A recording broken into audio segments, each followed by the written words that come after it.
Hello, you sexy podcast listener. What you are about to hear contains spoilers and some very naughty language from two naughty boys. Please listen responsibly or end up like Mr. Takagi.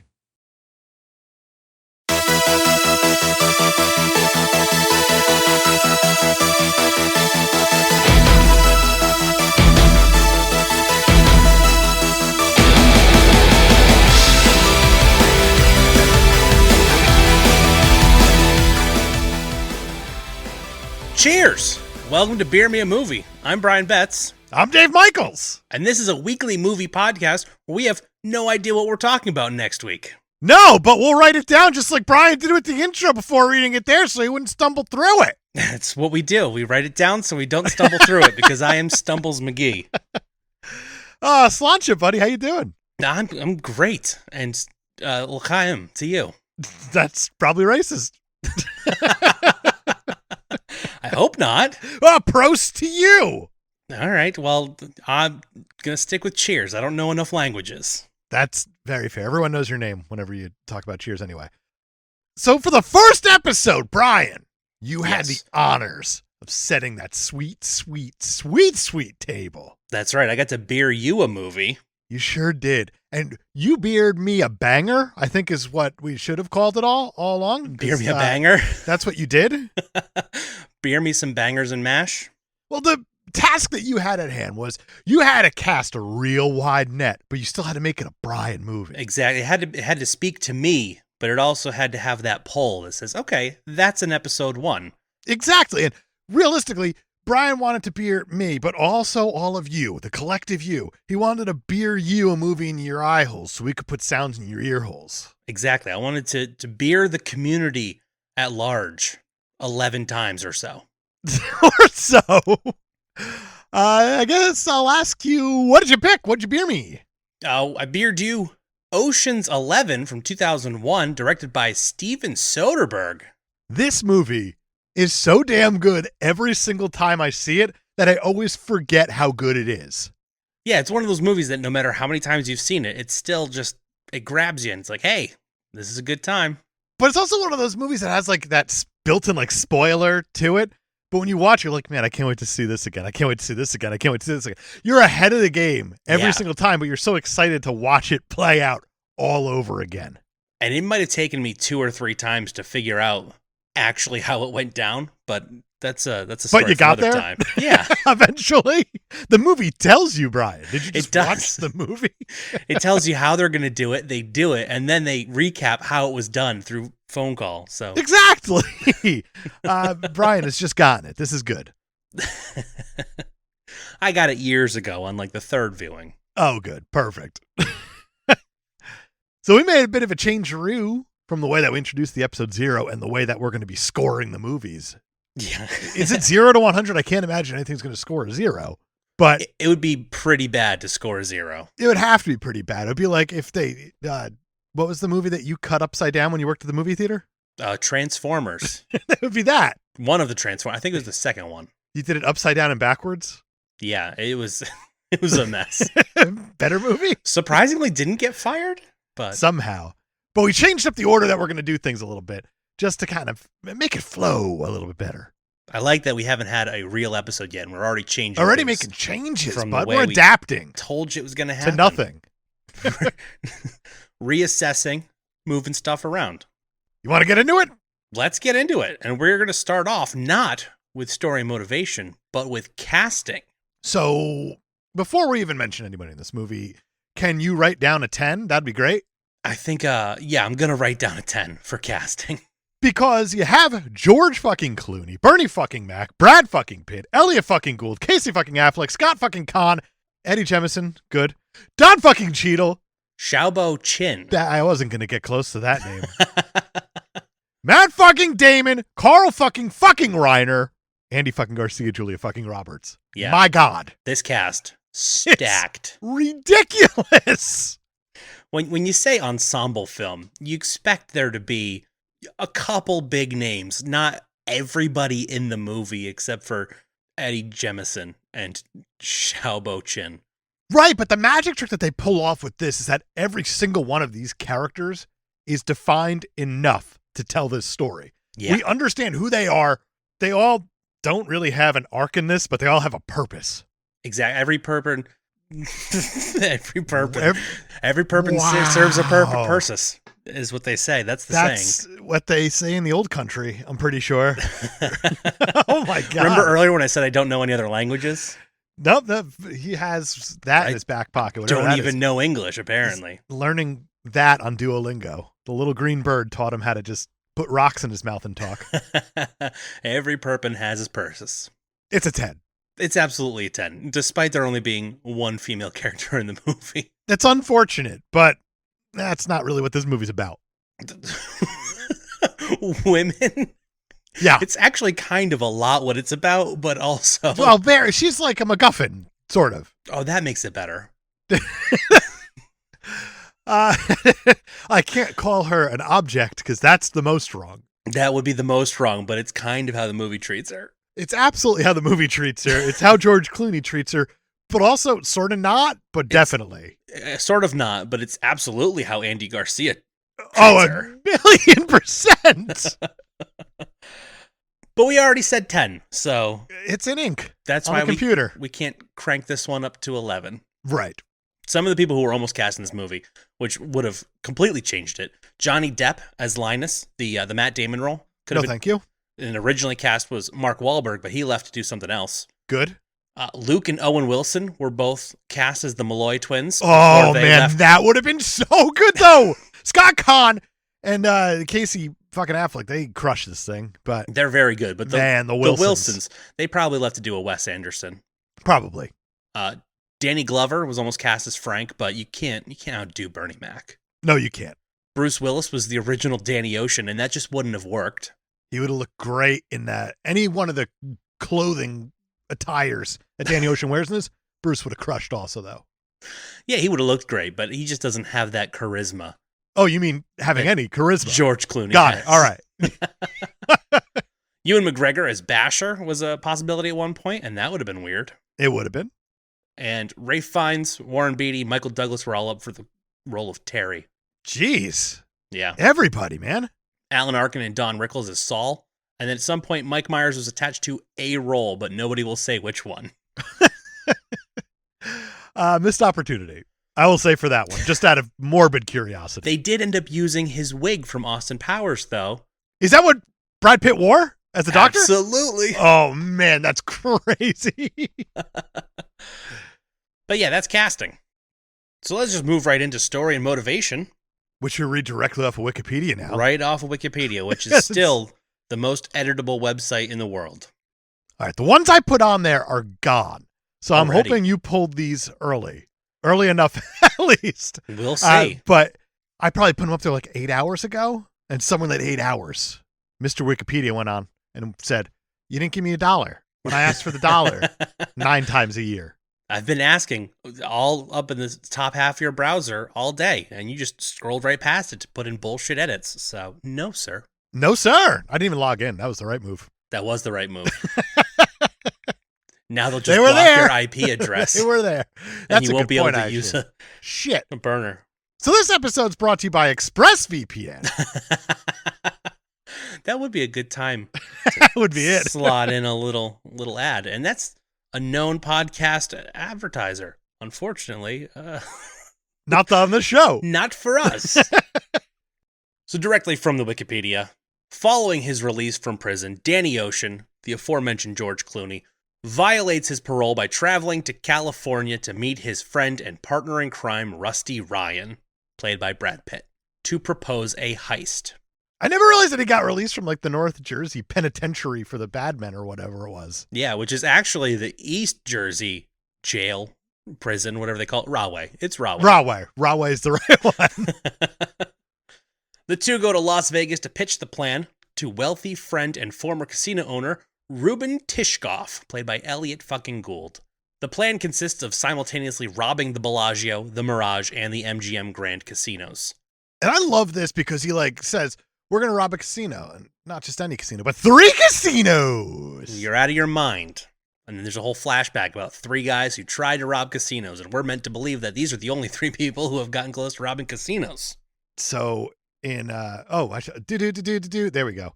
Ah, If you want some topical news, it's not too topical. It just happened. How about that? It just happened at a time. There's been many a casino robbery. I believe that. Many. I think Ruben's full of shit. He is absolutely full of shit. So if you want to go back, Treasure Island got robbed for $30,000 back in December of 2000. Okay, that was before this movie, so that counts. The Bellagio in Las Vegas got robbed for $160,000 in 2000 as well. Good year for bank robberies. Sounds like it. The Stardust got hit for $1.1 million in 1992. Wow, that's a big one. The Stardust again got hit in 1992 for another $500,000. The Bellagio again got hit for $1.5 million. Wow. After that, at a date, the Saboba Casino got hit for $1.5 million. The Ritz Casino in London got hit for $1.7 million. Circus got hit for $3 million. The MIT Blackjack team, immortalized in the very famous movie 21. Remember that one? The very famous movie. Is Kevin Spacey in that? Yeah, he is. Cancel it. And so is the kid from Across the Universe. Everyone thought was going to be a star. That's right. And then he was in 21. And then he was in Across the Universe, and then he was gone. Right. So the MIT Blackjack team, they stole 22 to 57 million. I like that it's a range. And finally, the Crown Casino got hit for $33 million. Damn, that's a lot of money. Yeah, it's Perth, Australia for you, though. And it was a wealthy New Zealand businessman who got caught signaling cards across the room. But $33 million later, maybe do a better job securitying. If it takes you 33 million missing dollars to realize that this guy's cheating, you have issues of your own. Ruben's familiarity with casino security makes him very reluctant to get involved, but when he starts to think of it as a good way to get back at his rival, Terry Benedict, played by Andy Garcia, who owns all three casinos, he agrees to finance the operation. The three men know that the Nevada Gaming Commission requires casinos to have enough cash on hand to cover all their patrons' bets, and they predict that on the night of a highly anticipated boxing match, the Bellagio vault will contain more than $150 million. So I don't know if this is being 22 years removed from this movie, but when I heard $150 million at this casino, I went, that doesn't seem like a lot for some reason. I don't know why. It does and it doesn't. When you realize that the highest robbery of a casino is only $33 million, it kind of puts it in perspective. But that's like a guy looking across the room and seeing a third base coach giving signals and shit.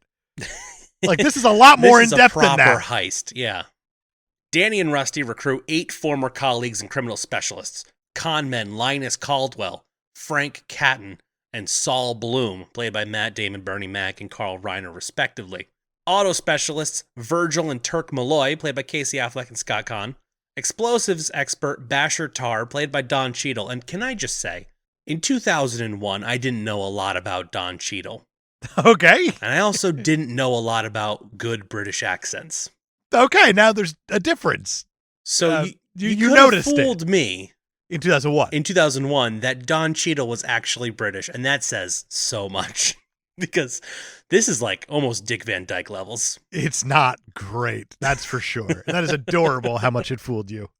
Yeah, just 20 years ago, I was very susceptible to accents, I guess. Electronic surveillance technician Livingston Dell, played by Eddie Jemison. Jemison? That guy. Yep. Kirkland's signature Tony Shalhoub. That's a really cool way to put it. It's like, what do you want me to do on screen? I'll be nervous and sweaty. Can you do Monk? We couldn't get Tony, but I don't know. You're here. You were available. And finally, the amazing Yen, played by Xiaobo Chin, who is an acrobat. Yes, he is. Several team members carry out reconnaissance at the Bellagio to learn as much as possible about the security, the routines, the behaviors of the casino staff, and the building itself. It's pretty neat how they get these plans because Danny Ocean has such a deep roster of people that he just knows in general. Yeah. Like he knows this night security guard at this architect firm or whatever. So, hey, we got plans for the Bellagio. That's convenient. I'm going to go home and make copies of these. It is, but it makes me feel like it's probably coming out of his cut, obviously, whenever he pays these people off. It's like Danny Ocean is just doing this for fun a lot of the time. Well, let's not forget that Ruben put up a lot of money to fund the whole thing. That's a good point. And Ruben doesn't need the money. He's loaded out of his mind. Ruben is absolutely loaded, but this is, revenge against Terry Benedict. I want to say somebody did the math and they figured out that Ruben probably put up about $20 million. Well, Oh, that's not too bad. to fund this whole excursion. He did all right on the back end of it. Other members of the team create a precise replica of the vault, which is built in order to practice maneuvering through its formidable security systems. Or something like that. I like how subtle they are about it here. And it's like on the second viewing, you catch it. You're like, oh, they got me with that line. During this planning phase, the team discovers that Danny's ex-wife, Tess, played by Julia Roberts, is Benedict's new girlfriend. I love this, too, because Linus is supposed to be tailing Terry Benedict. Matt Damon is tailing him. And he's kind of giving his report to Brad Pitt about what Benedict's moves are. Yeah. And then Tess starts coming down the stairs. She goes, yeah. And then there's this girl. She comes down the stairs every night this time. It's my favorite part of the It's day. the best part of my day. And I love the look that Brad Pitt gives of, oh, fuck. Ah, damn it. And I love that he turns around so she doesn't see him, and it's very subtle. And yeah. You're not going to miss Brad Pitt in any room, lady. Come on. Especially 2000s Brad Pitt. Right? Come on. 2000s Brad Pitt. I don't care if it's just the back of his head. You're going to notice. Especially because he's going to be eating something. Yes, he is. Rusty urges Danny to give up on the plan, believing Danny incapable of sound judgment when Tess is involved, but Danny refuses. On the night of the fight, the plan is put into motion. Danny shows up at the Bellagio purposely to be seen by Benedict, who, as predicted, locks him in a storeroom with Bruiser, a bouncer.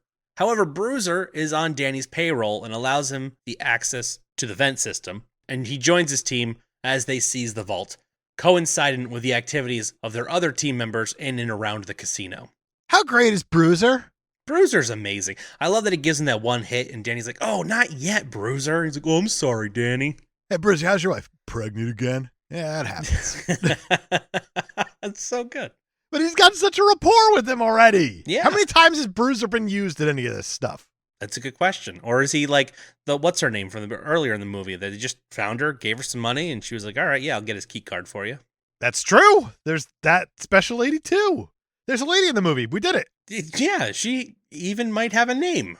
We don't know. She doesn't talk to any other ladies in the movie. That's true. That's a good point. But what can you do? Rusty calls Benedict on a cell phone Danny dropped in Tess's coat earlier and tells him that unless he lets them have half of the money in the vault, they'll blow it up.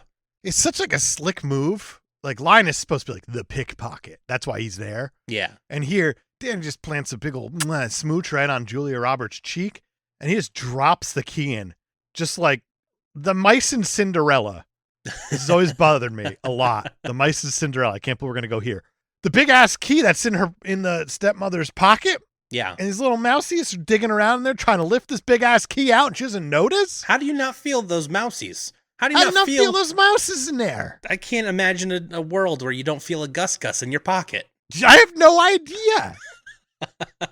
It doesn't make any sense. And this is just a big ass cell phone. You're telling me that at no point did she put her, didn't even bother with her hands in her pockets, hands up against the sides.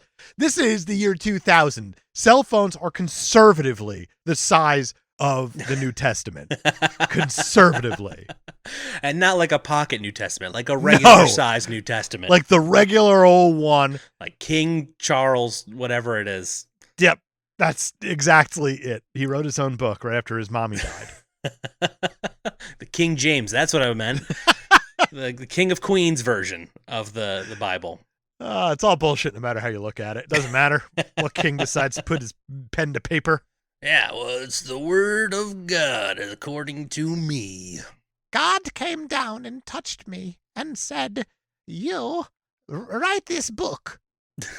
I'm going to go die now because my son is 74 years old and has been waiting for this for about 30 years. I'm overdue. He's going to have a very short reign. I couldn't tell if you were doing Mickey Mouse or Queen Elizabeth at first. Why would I be doing Mickey Mouse? I don't know. Fair enough. That's why I was confused. Oh, here I go now. Hoo-hoo. The old Winnie the Pooh edition of the Bible. Very famous. I just need a smackerel of death. Put me out of my misery. This family's terrible. That's a Pooh Bear that's been hanging out with Eeyore too much. That's right. Eeyore, have you ever had any dark thoughts? You know, when you reach your hand into the honey jar and there's nothing there. All the time. Oh, bother. Eeyore, quick question. Do you think your tail's long enough to tie into a noose? Already tried it. He just got like a nail in his ass, realistically, right? That's Eeyore tail. It's literally pinned to the donkey. Man, that is ridiculous. I can't believe we somehow ended up on Winnie the Pooh and the Bible in this Ocean's 11 episode. Don't you worry, Pooh Bear. Killing's what Tigger do best. Also, I believe that. I do too. Look at him, dead in the eyes. Ferocious. I'm just gonna kill you and then I'll bounce away. Woo! I can't do his laugh. Oh, I used to be able to, but I don't know if I could go in unpracticed. Channel your inner murderer. That's how you do it. Making a murderer. Monster, the Tigger story. This is Owl reporting.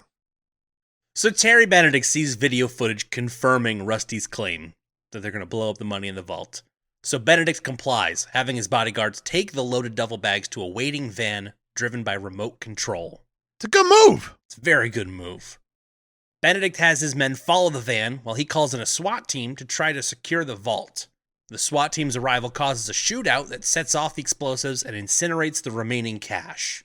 After affirming the premises otherwise secure, the SWAT team collects their gear and departs. So, where's the money right now? Let's figure out where the actual money is. Where's the money, Lebowski? I'm clearly not a golfer. I need to know where this money is. All of this money is currently in the SWAT team bags. All 150 mil. All of it. Yep. Okay. 164 million. Whatever it is.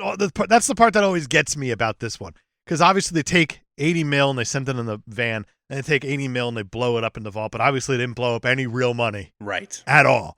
So I was always like, was the money just with the SWAT team the whole time? Was any of it left behind? All of it missing? Yada, yada. This is the part that took me 3 viewings to figure out. It's tricky. It's such a slick move. Yeah, especially because they're doing like a recap of how it's going to be done while they're doing it, and it's just cut in a weird way, and it's very confusing on first watch, but by the second, third time, you get it. You could follow along enough. Yeah, Yes. yeah. As Benedict arrives to examine the ruined vault himself, his men stop the van and find the bags were only loaded with flyers for prostitutes. No money. Benedict studies the video footage and recognizes that the flooring in the vault on the video lacks the Bellagio logo, which had been added only recently to the vault. Because, you know, sometimes you just gotta add the logo to your vault floor on a Tuesday so you can move the plot along. Yep, that no one's ever going to see. Ever. No one ever. You know what I need to do? Just for the sake of the CCTV cameras, gotta put the logo on the vault floor. Do you know what these cameras are missing? Little zhuzh and sparkle. I have millions of dollars in this vault, but you know what I need to do? Hire some contractors to put an unnecessary detail in the flooring of the room that nobody's allowed in. We're so tired of looking at the taupe walls. They're very comic, but Very we're so tired of looking at it. It's got to sex up that floor just a little bit. Or And security he guards are solves the falling crime asleep. so quickly too after he Immediately. realizes the floor. He's like, there's no logo on the floor. It's like a bullshit TV show I worked on back in the day called Forever with Yoan Griffith, Mr. Fantastic. And yeah. the premise of that was like he fell off a boat and then didn't die, found out he could live forever, and he was a doctor, but he also solved crimes. Naturally. And this is just like, I'm a casino magnate, but I also know how to solve the burglaries. There's no logo on the floor. Let me do some quick Batman detective work. Dun dun. This has Jumping been Law and Order. through all the conclusions. Las Vegas, I guess. Yeah, Law and Order Las Vegas. Is that not one of them already? I don't know. It might be. It doesn't have a character this savvy. Definitely not. You need to hire Terry Benedict away from the casino You industry. sure do. Get him on the force. We're going to need you to go out there and say tough guy lines, but everyone thinks it's bullshit. Yeah! Then we'll get you some sweet The Who in there, and you got a TV show, baby. That's CSI. Is that the CSI Miami? Yeah. That one? Yeah. That's the one with David Caruso, right? Mm-hmm. He always just takes off his glasses. Or Or puts them on on. his glasses. That's it. It's his only move. 2 moves. He's like, dad joke while I remove my spectacles. Yeah! Oh, God. All those are the same, right? All those shows are all the same? I feel like Law and Order and CSI, sure. I feel like SVU is the only one that gets a little interesting because sometimes they're they like, add a sometimes little- it's murder, sometimes it's rape. You don't know. Sometimes it could be both. With SVU, they just like to add a little extra porn to their murder porn. Exactly. That's the difference with SVU. That's how you keep it on the air as long as it's been there. Oh, what if we made them sexy crimes? Like instead of just killing them, bones them, then he kills them. Or wait for it, kills them while boning them. Wait for it. Wait. I heard it. Bones him after he kills them. Oh, Mic man. drop. That's 3 different plots right there. 20 seasons, then a movie. Lock it up. Has there been a Law and Order movie? No. Don't Why give would them there the be? idea. There's a need to be. But maybe Statler and Waldorf will finally. Those are the Muppets. But I don't know the names of anybody on the show, so that's what I went with. Wow, we've been all over the place in this one, huh? Oh, we sure have. It is shown that Danny's team used the practice vault to create fake footage to fool Benedict. Furthermore, they themselves were the SWAT team and used their gear bags to take all the money from the vault right under Benedict's nose, including a fun little shot of Carl Reiner Of all people. going down an elevator shaft. Love it. Fucking Why? love it. Why would you put the oldest man there who died of a heart attack just minutes ago? Man. All hands on deck. I guess that's true. Honestly, I'd have Carl Reiner on the phone with Terry instead of Brad Pitt. I feel like he'd be better for the carrying. Yeah, you're probably right. But then he's the one who opens his mask, so I don't know.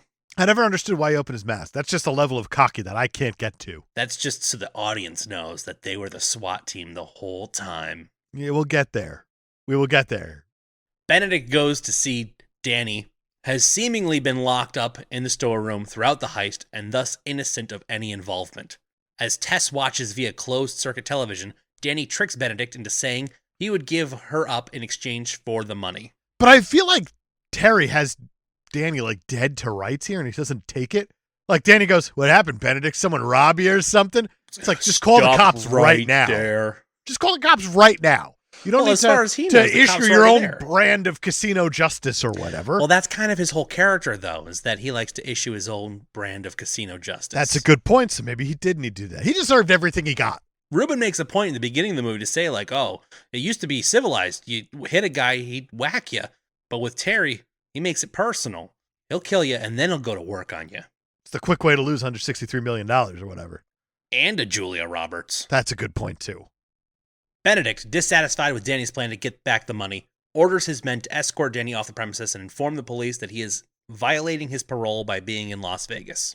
Las Vegas famously not New Jersey. Very famously, I'd say. Although Atlantic City's trying. It's really trying. and failing real hard. Oh, miserably. It's a nightmare city. Tess leaves Benedict and exits the hotel just in time to see Danny arrested. The rest of the team bask in the victory in front of the fountains of Bellagio, which I did not realize that they were properly called the Fountains of Bellagio. It sounds like they're going to be singing a song about Stacy's mom. Stacy's mom. Silently going their separate ways one by one. When Danny is released after serving time for his parole violation, he is met by Rusty and Tess. They drive off, closely followed by Benedict's bodyguards, whose presence was noted by Rusty as he and Danny approached Rusty's car. It's like the most subtle way to set up a sequel. It really is. It's like, oh, they're on to him.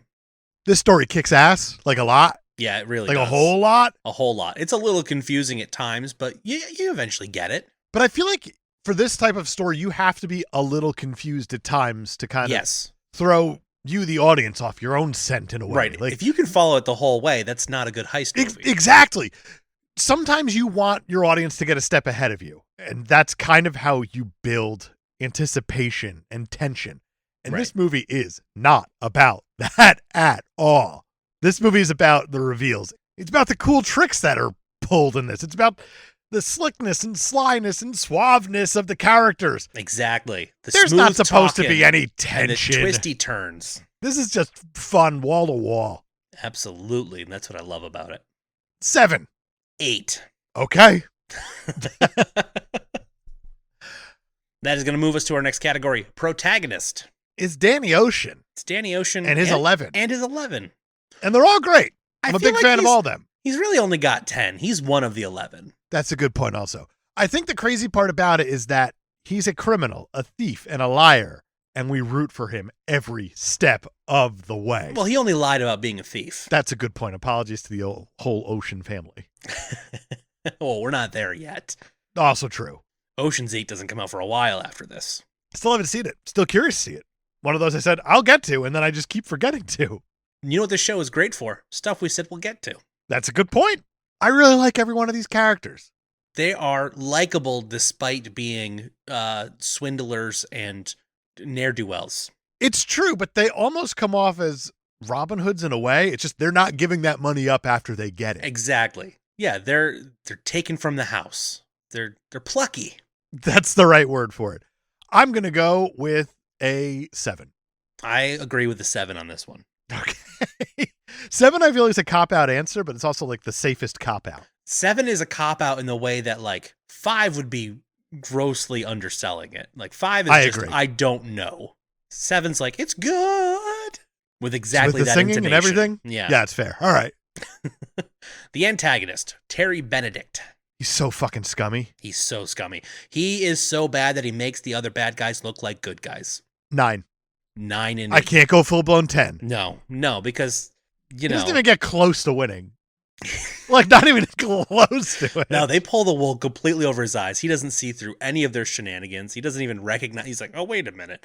This guy is getting recognized by some other guy in my casino, and I'm just going to let him use my vault. Okay. If George Clooney's ever coming after your girl and you can't do anything about it, like you're fucked about that, or like you fight it. Maybe that's what I'm getting at, is you try to fight the George Clooney. Looking I that don't good know. in that suit, man. I feel like you got to be pretty cocky to be like, no, I think I can outmaneuver George Clooney. But doesn't for my try to girl's outmaneuver. affection. He just flashes the money and the smile and the slick That's- back. Yeah. hair. Does he make you laugh? He doesn't make me cry. Yeah, that's a line. I'll get there. Let's go with an 8. 9. No. 8 feels better after what we just said. Well, we did write 9. Can't go back. That's the arbitrariest of rules. I would say. But yeah. That's like something that you would see on like a Bed Bath & Beyond piece of wood. It's like, don't look back. You're not going that way. Or We whatever. already wrote down 9. That's a weird thing to have hanging over your mantle, Grandma. I thought that said wine. That 9 sounds for like the queen. antagonist. The queen's your grandma now. All right, well, better than Mickey Mouse.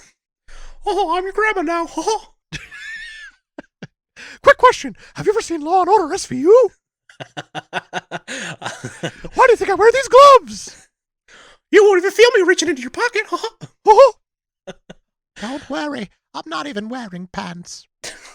Mice, man. Always reaching into pockets. Dun dun. what the fuck is happening? This is the weirdest crossover of all time. Disney SVU. Maybe Statler and Waldorf will finally get together.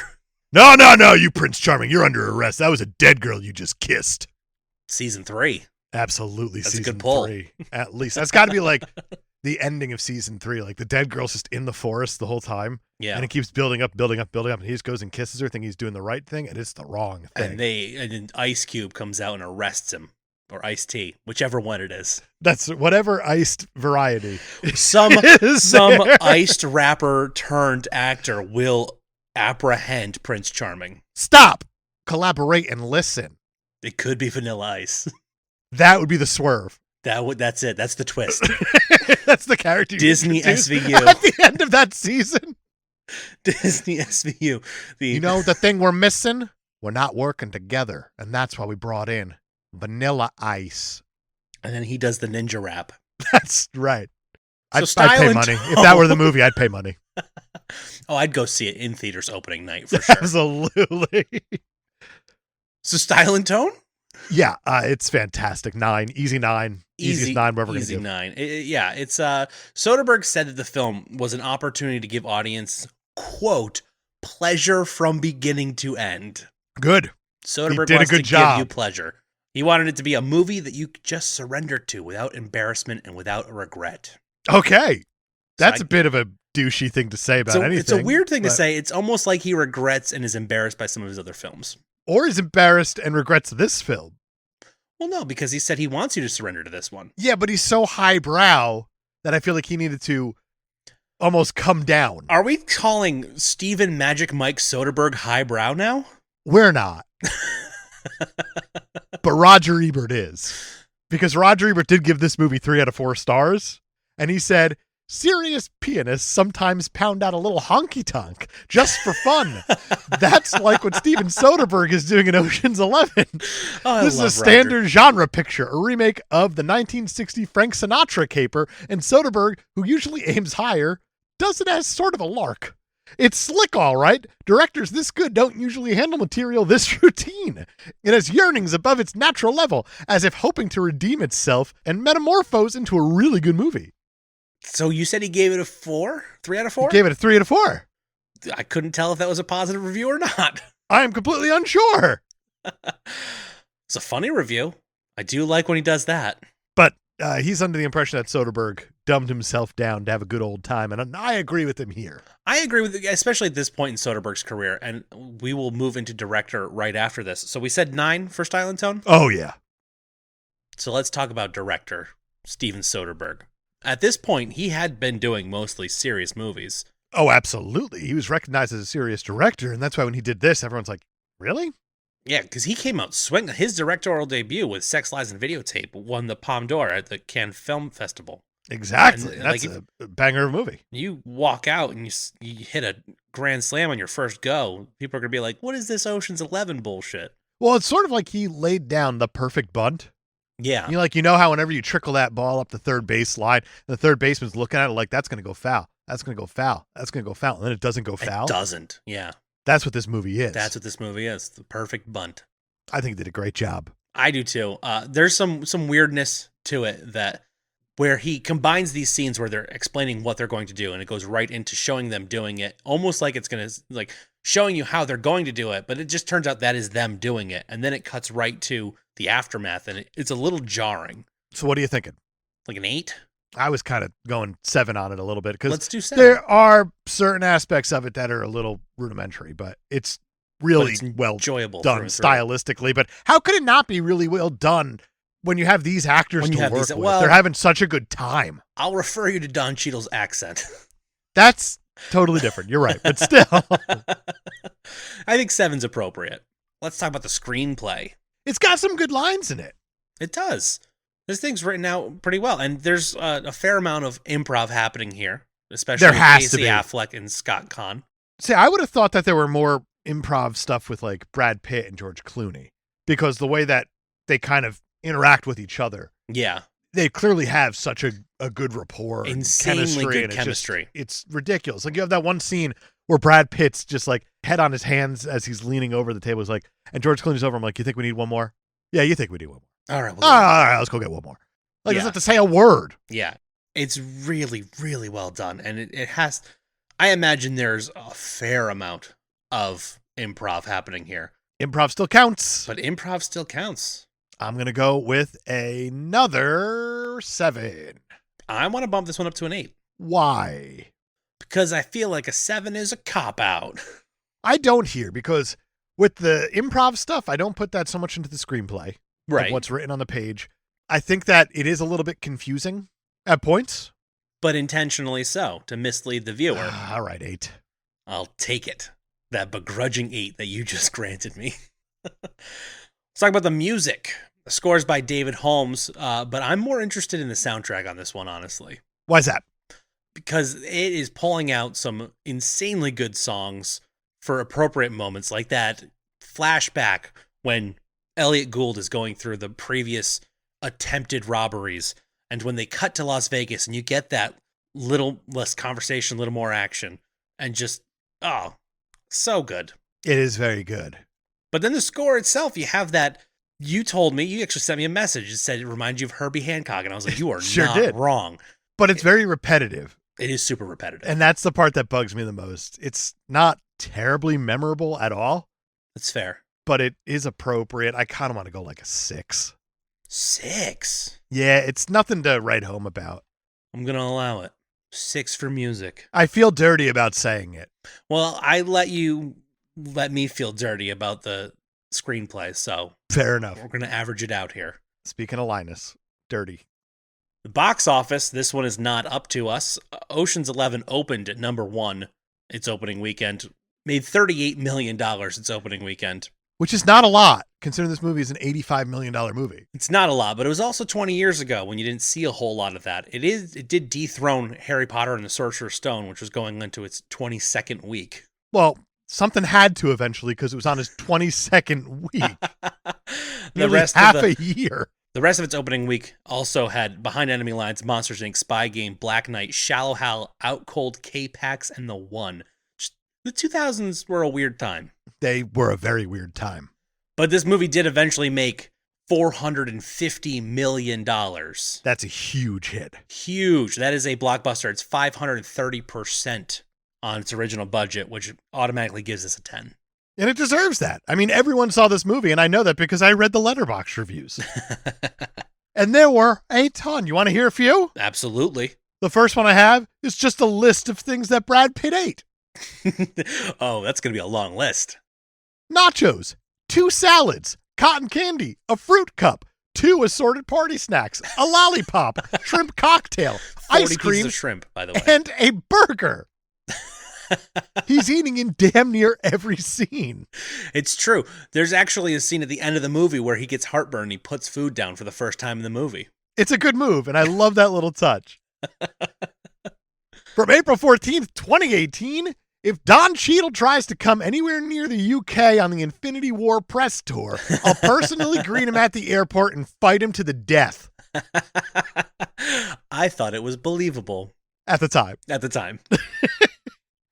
I like this one quite a bit, speaking of Wes Anderson. This one's from August 12th, 2020. Danny Ocean walked so that the fantastic Mr. Fox could run. Oh, okay, yeah. There were a strange amount of Mr. Fox references on Letterboxd. I can see it. You get the Clooney's, you got the fast talking, the charmingness. Great movie. Oh, absolutely. From September 13th, 2020, can I take a night off from being a feminist and say this movie absolutely fucks? Yes, we'll allow it. We'll allow it. It's a great movie. And you know what? Good on you for recognizing. Yeah, for real. And the last one I have is from May 30th, 2020. Brad be eating everything in this movie except my pussy. It's true.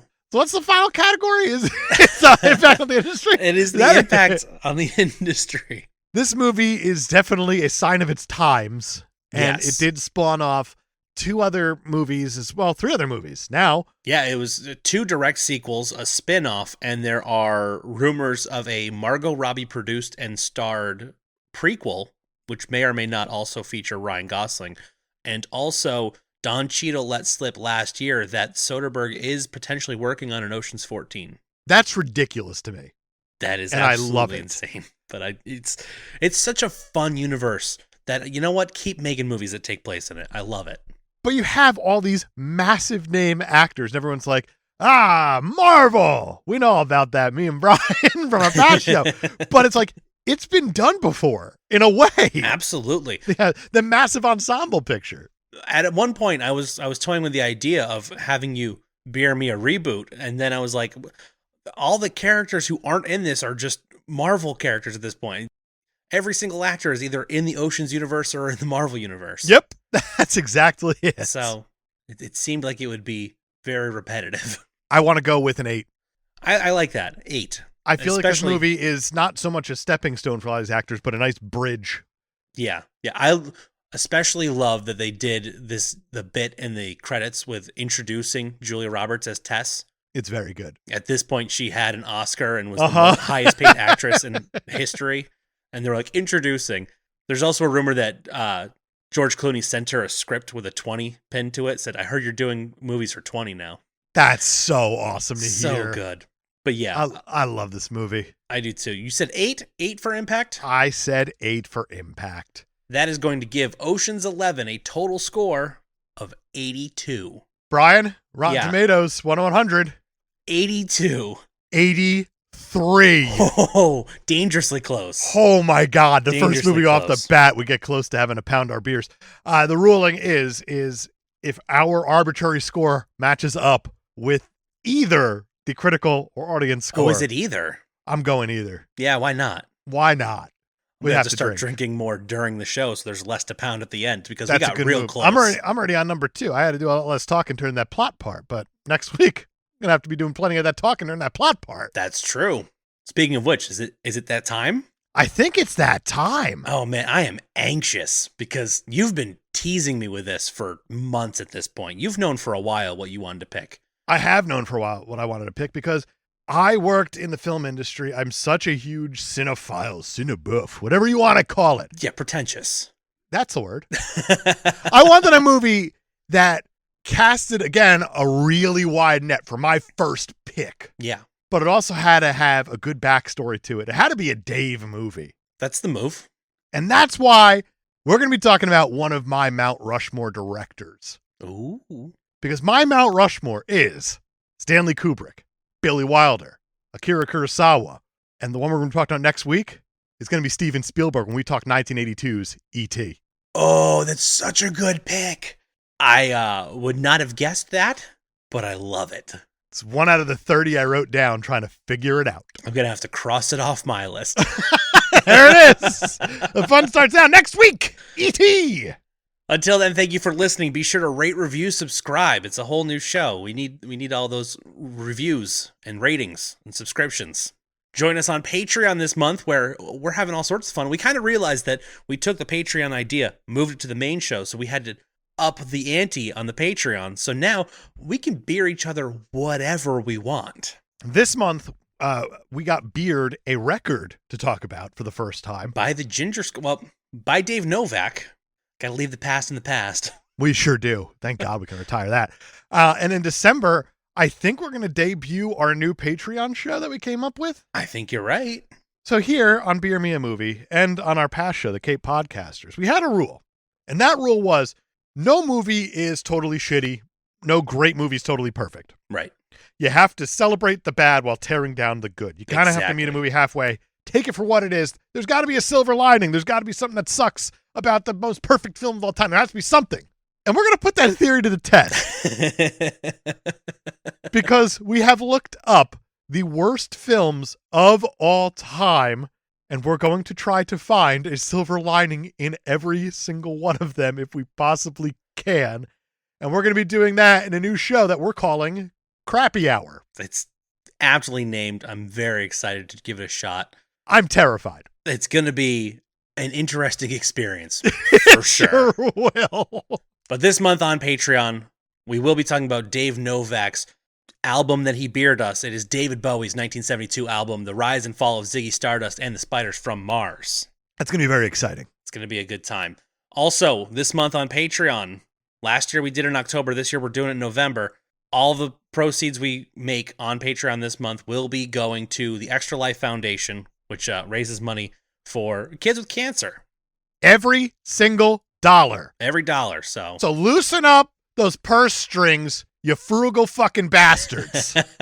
Is that how you do it? And that's Do you exactly how you do it. yell at them? to do it? Berate them until they feel That's it. guilty about not Okay. giving money to the kids. That's good. If you donate even as little as $1, subscribe for as little as $1, you still get access to our entire back catalog of everything that's been on Patreon. And There's something like 40 plus episodes of tons of content there. Absolutely. So, yeah, it's definitely worth your dollar or Do it more. for the kids. Do it for the kids. Do it for the kids.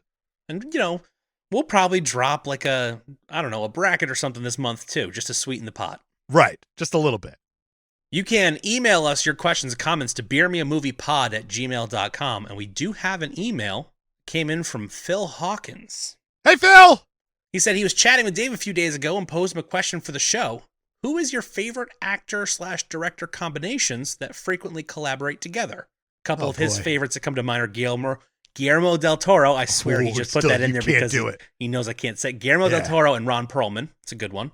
Sure. And then he said the Coen brothers and Steve Buscemi, the Coen Love it. brothers and John Turturro, the Love Coen brothers and John Goodman, Love it. the Coen brothers and Francis McDormand. I'm seeing a trend here. He said you get the idea. He definitely trolled you the first time, and I love it. If I had to pick a few, let me put on my pretentious hat for a hot second. I'm going to go George Roy Hill and Paul Newman. Oh, okay. You got Jimmy Stewart, Frank Capra. You got Jimmy Stewart, Alfred Hitchcock. Super pretentious. I love it. Scorsese, DiCaprio. That's a gimme. Scorsese, De Niro is also way up there, too. Oh, I have one to counteract what you're saying. Sure. Edgar Wright and Simon Pegg. Okay, I'm going to one-up you and say Sam Raimi, Bruce Campbell. Oh, that's it. We're done. That's the one. That's it. Done. That's our mutual decision. We've done it. Nailed it. Phil, thank you. Thank you, Phil. He also gives us a little Beer Me a Movie nomination for the end of November, because at the end of every month we do take listener suggestions and random number that shit and come up with a movie that we have to talk about submitted by you, the listeners. Exactly. And if you are a subscriber on Patreon, your movie gets entered twice. That's correct. And so you know what? Twice the chances. We've actually already gotten quite a few. Yes, we have. So there are currently 4 on the list, and we just got one from Phil. So, well, 8. No, if you right. look at it that way. Because they are all patrons. So far, they all are. So there are 8 movies on the list for this month. But the people who are not patrons, $1. Subscribe. This month especially gets donated to kids with cancer. And it doubles your chances of having your movie picked. That's right. So many benefits to being on Patreon. There are. You can find us on social media at Beer Me a Movie on Facebook, Instagram, YouTube, and Twitch. We're on all of those as Beer Me a Movie, and on Twitter as at Beer Me a Movie Pod. It's the only one that we couldn't get Beer Me a Movie. We got close. Oh, well. And for a change of pace from the last thing we did, if you have any questions about Ocean's 11, you can submit them either via our email, beermeamoviepod@gmail.com, or on Facebook at Beer Me a Movie. We'll be putting up a post asking for your questions about this movie, and we'll go over all of that in the next one. Exactly. We kind of want to keep the movie that we beer each other a little bit of a surprise as much as we possibly can. Yeah. For you, the listener, as best as we possibly can. It's a tricky thing to do. We want you guys to come on the journey with us. We're all about the surprises in this one. We are. It's so much fun to surprise each other. And this was a hell of a pick, Brian. Next month, I cannot wait to talk about E.T. Very excited about E.T. the Extraterrestrial. Do you have anything else? That's it for me. Fantastic. Next week, E.T. the Extraterrestrial. We'll see you then.